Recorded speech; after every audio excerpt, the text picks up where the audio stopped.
उत्तर प्रदेश का जिला हाथरस। यहाँ मंगलवार को हुए एक भयानक हादसे से पूरा देश हिल गया।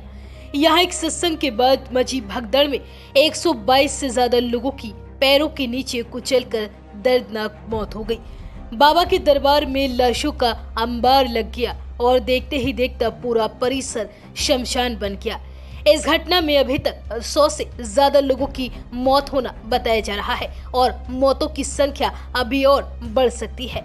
आपको बता दें कि इस सत्संग का आयोजन नारायण सरकार हरिनाम उर्फ भोले बाबा कर रहा था, जो इस हादसे के बाद मौके से भाग निकला। बाबा से आशीर्वाद लेने के लिए 1 लाख से ज्यादा लोग पहुंचे थे। दरअसल ये भयावह हादसा हाथरस जिले से 47 किलोमीटर दूर फुलरई गांव में मंगलवार दोपहर करीब 1 बजे हुआ। इस हादसे के बाद अस्पतालों में हालात भयावह हो गए।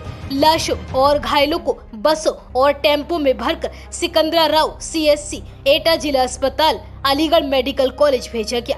CHC के बाहर शव जमीन पर इधर उधर बिखरे पड़े थे और हालात ऐसे हो गए कि लाशों को उड़ाने के लिए चादर तक नहीं थी। घायल जमीन पर तड़प रहे थे, उनका इलाज करने के लिए डॉक्टर नहीं थे। मृतकों में ज्यादातर हाथरस, बदायूं और पश्चिमी यूपी के जिलों के लोग हैं। इधर एटा में लाशों का ढेर देखकर ड्यूटी पर तैनात सिपाही को हार्ट अटैक आ गया और साथ ही उसे डॉक्टर के पास लेकर पहुंचे, लेकिन उसकी मौत हो गई। हालांकि एटा SSP ने सिपाही की मौत की वजह बीमारी बताई है।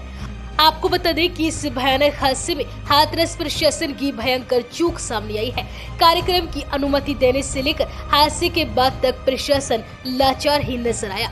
सुबह लाखों की भीड़ कार्यक्रम स्थल पर पहुंच चुकी थी, लेकिन सत्संग स्थल पर कोई भी बड़ा अफसर मौजूद नहीं था। सुरक्षा के कोई भी इंतजाम नहीं थे। कुछ पुलिस वाले थे और वह भी इधर उधर टहल रहे थे। परिजन ही रोते बिलखते शवों को उठा रहे थे। अफसर खड़े देखते रहे। न कार्यक्रम स्थल में और न ही अस्पताल में कोई इंतजाम था। प्रत्यक्षदर्शियों के अनुसार सत्संग के बाद श्रद्धालु बाबा के काफिले के पीछे उनकी चरणों की धूल लेने के लिए दौड़े थे। भीड़ को काबू में करने के लिए पानी की बौछारें फेंकी गई। लोग भागने लगे, तभी एक दूसरे पर गिरते गए और जो गिरा वह उठ नहीं सका और कुचलने से इतनी मौतें हो गई।